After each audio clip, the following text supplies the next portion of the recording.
Here's day 2 of changing out my clutch on my S2000. Here's what I did today. I got the supercharger off. It's up here. That's the blower and all the junk that goes with it. Belt and the airbox. Got the supercharger off, then took off the alternator, the starter, unhooked all the oil lines and all that. The aftercooler, I don't think I have to take that out. Took the main belt that goes right there out. Loosened up the header, took the heat shield off. What else? Unhooked the drive shaft on the bottom. Got the 6 bolts that are in there out. Got the master cylinder unhooked. Got all the sensors unhooked, the EGR valves unhooked. That's about it. The only other thing that we have to do is unhook the steering and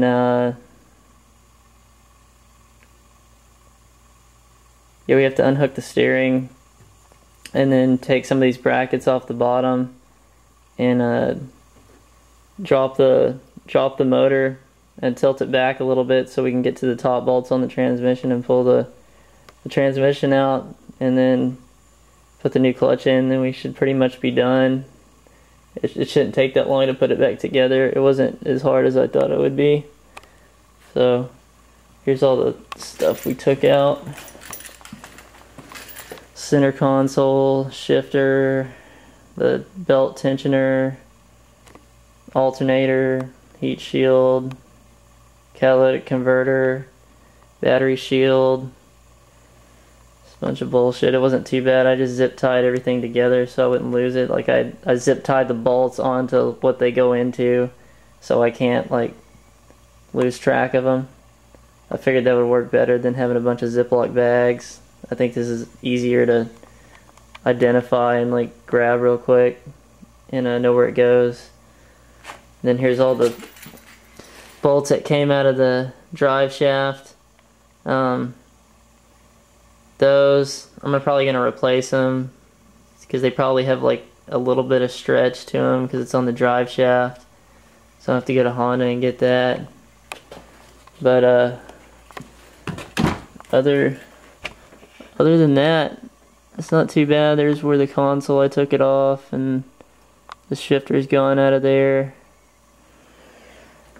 So I just got to figure out if I want to go with I'm going with a stage 3 puck style clutch, 6-puck stage 3 competition clutch, and then I gotta figure out whether I want to go with their flywheel, or I'm thinking about going with an aluminum flywheel, but I'm just concerned about the damn thing warping.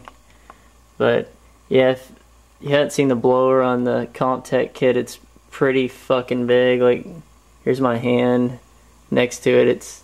It's really fucking big. So anyway, that is everything I got done today. So this is everything I've done on the second day of working on my car. Wasn't too bad.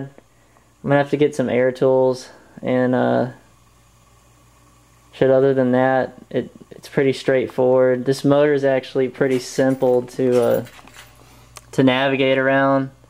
Like, we didn't really take anything off here. Like, it just has this space right here, and if I didn't have the supercharger, I can change my oil completely from the top of the car without even jacking it up. But I just got to make sure I unhook all the sensors. There's some still on the transmission for like the reverse light and stuff like that I have to make sure I get off, so when I lower the car I don't rip them off. Because last time I changed the clutch, the knock sensor is accidentally broken, and that sensor is kind of expensive, so I gotta make sure I don't do that again. But anyway, that's it for today.